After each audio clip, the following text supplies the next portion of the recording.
Ooh, I'm gonna make friends with this video. Like friends all around the bloody world. Everybody gonna love this opinion I have to tell you about. Everybody. Oh, specifically Beyonce fans. Oh god, I have a bad feeling about this. Okay, so they released another little trailer for Lion King, this time featuring actual song from the movie. Is Can You Feel the Love Tonight? One of its most prolific songs, because if I remember correctly, let me just take a look at that. Yeah, because like the movie got like 2 Oscars, and I believe both were for songs.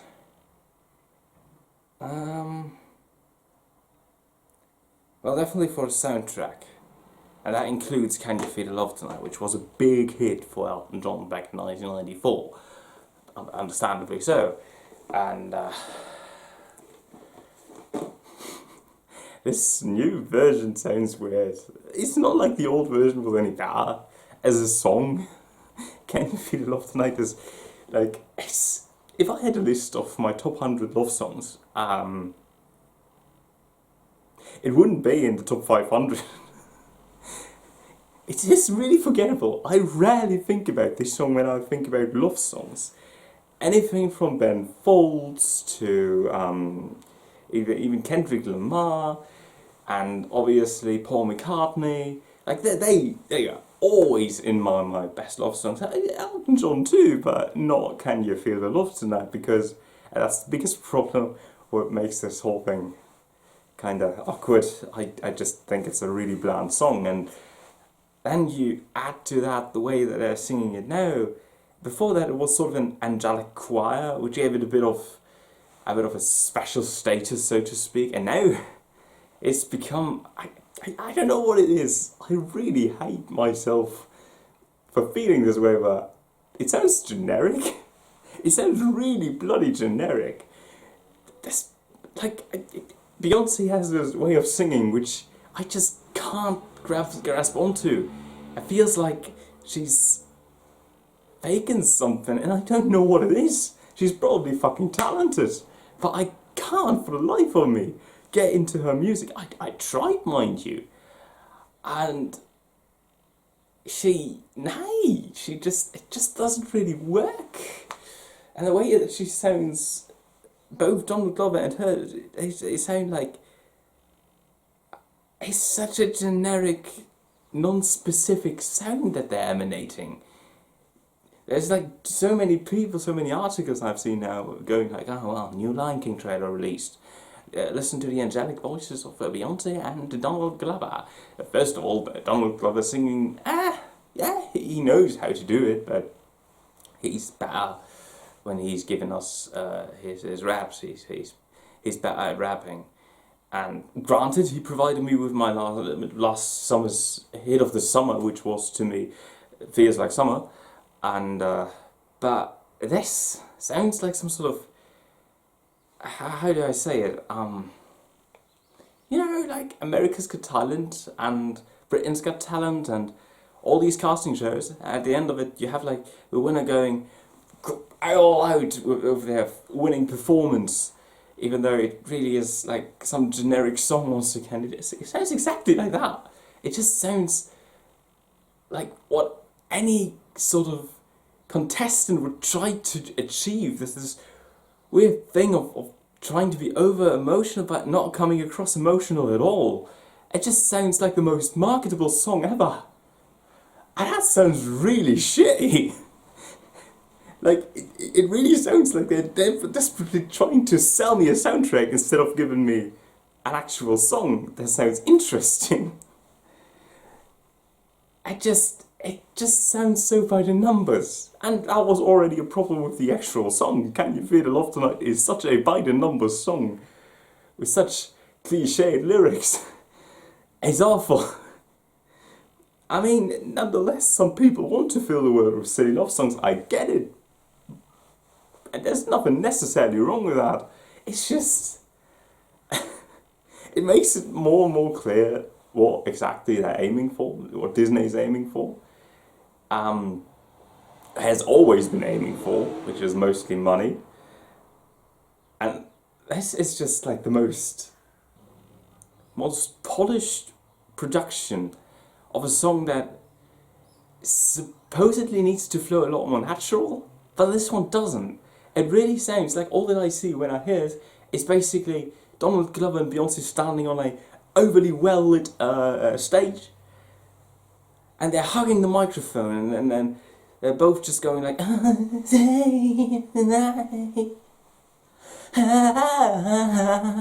which is like this weird thing which I associate mostly with a lack of, what's the word? Disney isn't that word that I'm looking for. Authentic. It just feels inauthentic. It feels like the most money-grabbing thing I could imagine. It's something that I would hear on the radio and go, yeah, okay, that's probably on number 2 in charts right now. Everybody's gonna forget about it once it's gone again, but just the polishing of it, you can hear, once again, there's like autotune going on, but not the right kind of autotune. If you just embrace the autotune full time and just go Daft Punk with Kanye on that shit, that works. It doesn't work if you try to polish your song with it, because then it comes across that you really try your best to have it as clean as a fucking whistle, which is not the point of music most of the time, specifically not this, where a bit of humanity kind of fits the mood, in my opinion. Like, imagine if they auto-tuned rock in Moana. That would have sucked all kinds of balls. Because this song, You're Welcome, is such a great flowing number that really works on a human level, and this over-the-top demand for such a perfection which just robs any sort of music of their soul. Imperfections is what makes things perfect. What makes imperfections perfect is just that you can relate to it. I can't relate to this song at all. It feels like something that you would hear in a pretentious gala where people are just going to be seen and to be acknowledged as people who are generous, even though they aren't. It just sounds like the elite. I can't fucking help it. It sounds like some rich asshead just going to some gala and being like, well, this is definitely emotion and I can represent it quite well. It just sounds so fake. And once again, I'm not even saying that the original was any good. It's one of the most bland songs I can imagine. I rarely ever listen to it. My favourite songs from the Lion King soundtrack, which, by the way, thanks Disney for getting rid of like one of the best songs from the movie, Be Prepared.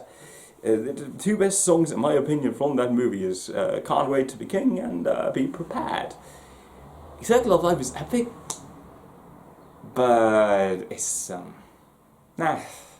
don't know, it feels a bit, perhaps it's the over-exaggeration to its beginning that makes it a bit less desirable to listen to. That's kind of horseshit. And like everybody has to do the scream, and the lyrics, I mean, yeah, it's kind of epic, but it's not the kind of epicness that I would like. I don't know, it's just, it's really weird, it's really weird. The Lion King soundtrack has like 3 tracks that are definitely above average, which is from the score, the track To Die For, that's the track that plays while Simba's being chased by the wildebeest, which, yeah, let me just be honest here, that's gonna be an awesome and amazing scene in the movie. And then there is, once again, Just Can't Wait to Be King and To Die For. All that other stuff is, yeah, I mean, it works. Could be bad, could be worse. It's not something that I would listen to on a regular basis. Oh god.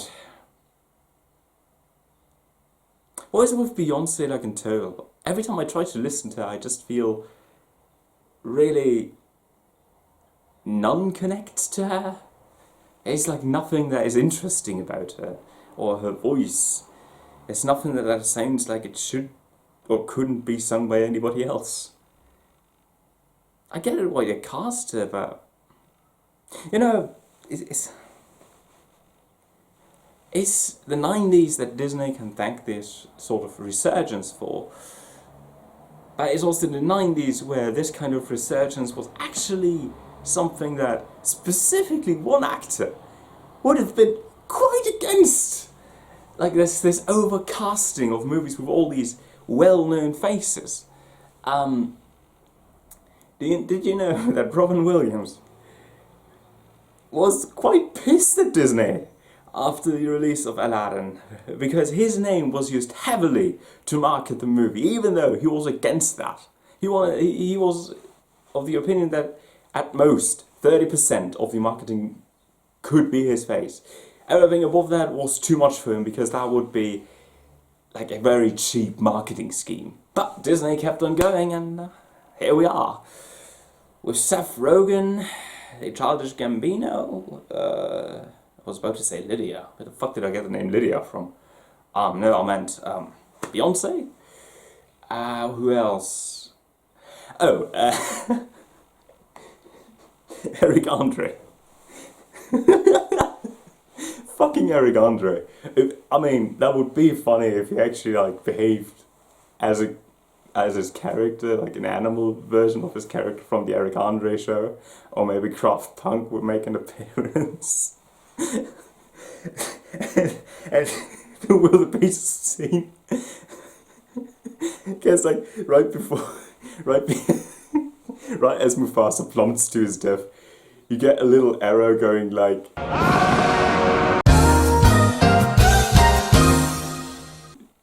you know, and then that shit is just like sprinkled all through the movie. It's just one ginormous Eric Andre show episode. It starts with the famous scream from Circle of Life going, nah, but then it actually turns out to be Eric Andre who raises naked through the Pride Lands and starts beating everybody up. He jerks off while hanging himself, as he did in the show, mind you. Gets a Gatling out, mows everything down, and then they rebuild the entire thing within 2 minutes. I mean...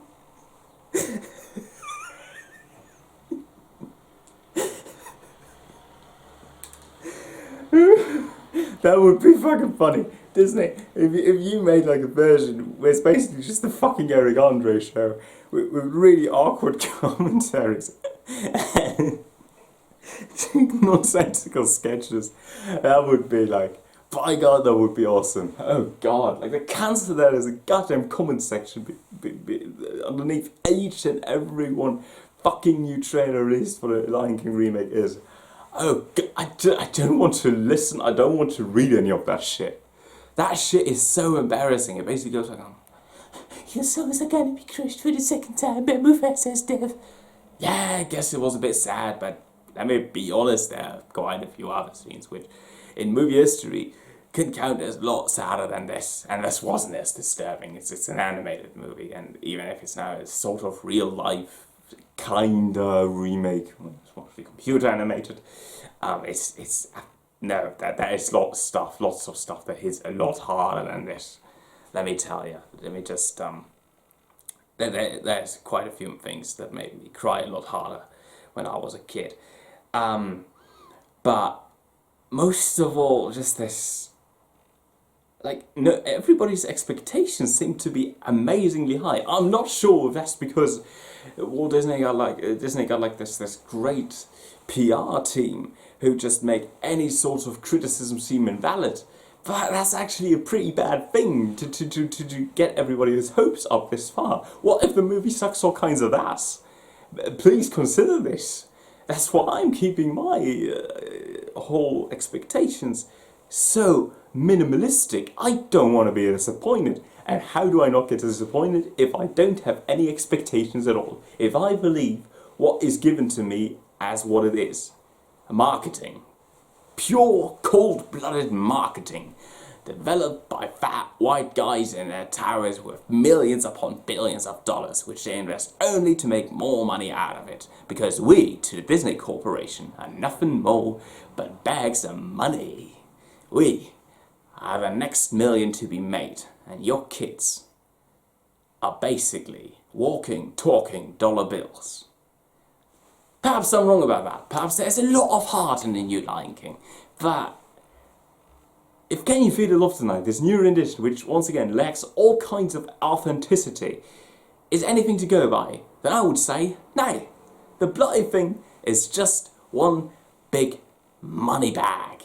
A cow to be milked until it runs drier than... I was gonna make a pretty stupid sex joke here, but let me just... who cares? It's, I'm keeping my expectations low. Maybe I'm wrong. Maybe like all these people who are super excited about a movie that looks as corporate as it can be and sounds as corporate as it can be, is going to be amazing. Well, in this case, good. But I just doubt it. This shit looks awful. And this is going to be awful. In my opinion.